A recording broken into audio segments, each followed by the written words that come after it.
Ndati ndikulandireni pano pa Respect TV. Lero tili pano. Mulungu wamtendere wa mphamvu yonse watipasa chisomo kuti tikumanenso pano kufuna kukambirana za nkhani ya ufumu wa Mulungu. Ndiye lero pano pa Respect TV ndakutengerani uthenga, ndakubwereseni uthenga wa ufumu wa Mulungu.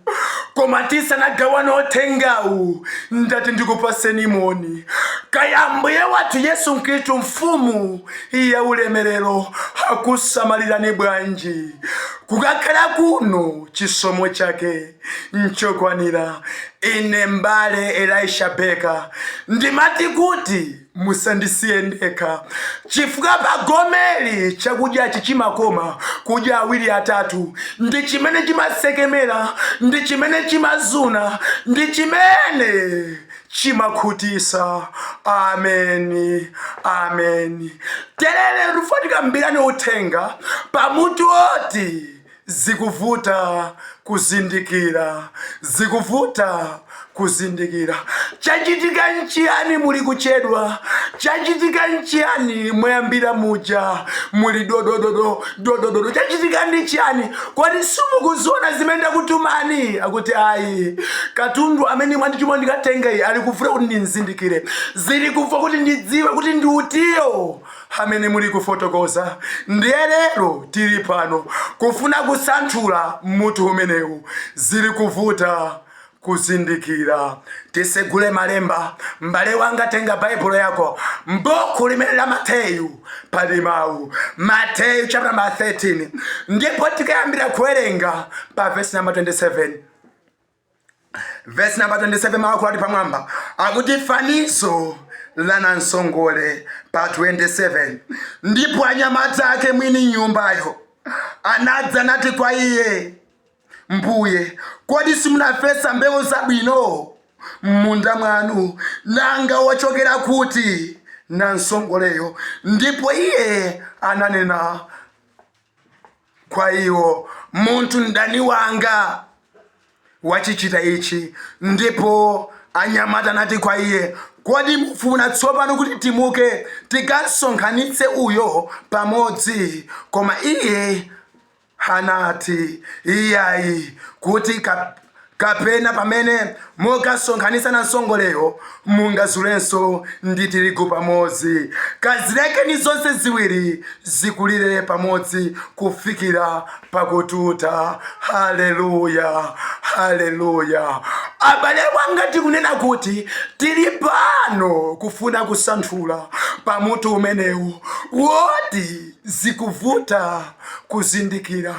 Inali nthawi imene bwana wina anadzala mbewu m'munda, mbewu zopasa chidwi, mbewu zopindulisa. Chodabwisa nchakuti kutacha mawa anakadabwa kuti mbewuzo makama azasakanikika ni mbewu zina, koma mbewu zikufanana kwambiri, mbewu zikufanana masamba, mbewu zikufanana nsinku. Chachitika ndi chani? Tadzala tirigu ife. Chachitika ndi chani? Mbewu zikufanana. Chachitika ndi chani? Ndiye makama kugwira ntchito munda akuti titumeni ife kuti tikazule mbewu imene makamaka kuposaposa, imene makamaka inde imene ili ya chilendoyo. Koma mwini munda unena kuti mukakazula inu mungakazule ndi mbewu zanga, chifukwa mbewu zinzofanana masamba, chifukwa mbewu zonse zimakana ndizobilira, chifukwa mbewu zinzofanana misinkhu, chifukwa mbewu makamaka nzamaonekedwe ofanana.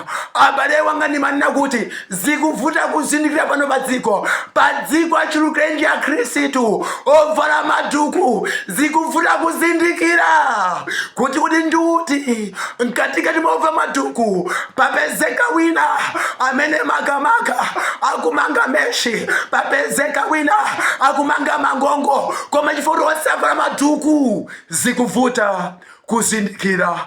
Amen and amen. Ndikunena kuti zikuvuta kuzindikira pano padziko. Achulukire njazibusa ovala majekete azitumiki maevangelisti dere magamaka mkatikati mwa anthu awa amene avala majekete mwapezeka wina kuti magamaka akugwisa ntchito anointing oil yakusikwa madzi. Wapezeka wina kuti magamaka inde magamaka akugwisa ntchito madzi akusikwa madzi. Tere pano zikuvuta kuzindikira chifukwa aliyense anyamula baibulo.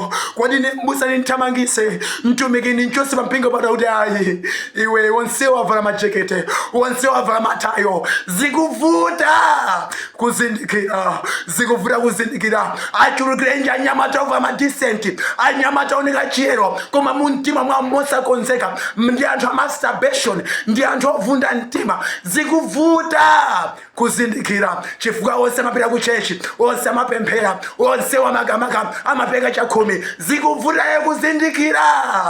Amayi avala dress ya chimvano, avala sketi ya chimvano, avala bwino, amanga bwino, avala maulemu, avala machero, koma mkatimu apezeka mayi wina apa amene akuvala masaikirini. Apezeka mayi wina apa kuti magamava makabudula. Ndiye tikunena kuti kodi tinchose mpingo akuti ayi zikuvuta kuzindikira ino. Ona nanthu mwalimo imene mudzakazula mayi kuti uyavala saikirini asanavaye saikirini. Mudzakayusa mayi amene kuti ayi uyu ndi omanga mangongo, uyu apa amene asanamange mangongo. Zikuvuta kuzindikira.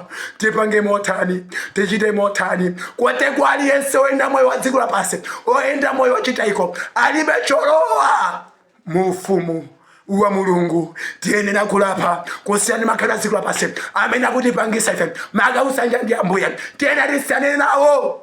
Ndamulandira Yesu kukhala Mbuye ndi mpulumutsi wa moyo wathu. Apezeka nosakhulupirika, apezeka wina amene magama apanga chigololo, apezeka wina amene ali pa mission, apezeka wina amene akwenda moyo wa dziko lapansi. Koma zikuvuta kuzindikira chifukwa onse amapita ku chechi. Abale wanga lero ndi nthawi imene magamaka tikonze moyo wathu pakuti mfumu ya ulemerero idza nsanga. Posachedwa pompa mfumu ya ulemerero ionekera mitambo. Lero lino zikuvuta kuzindikira. Wonse ndi ya Kristu, wonse amapeka zakhumi, koma apezeka wina kuti mkatikatimu alipo wina amene sacheza chifundo, alipo wina amene sataniza osowa, alipo wina sataniza umphawi. Apezeka. Zikuvuta kuzindikira chifukwa wonse amapereka zakhumi. Alipo inde ena magamaka amene sakhulupirika kuchita mokhulupirika pamaso pa Mulungu. Lero zikuvuta kuzindikira chifukwa wonse akupezeka ku chechi. Abale wanga, ino ni nthawi yakulapa, ino ni nthawi yakusiya machimo, ino ni nthawi yakusiya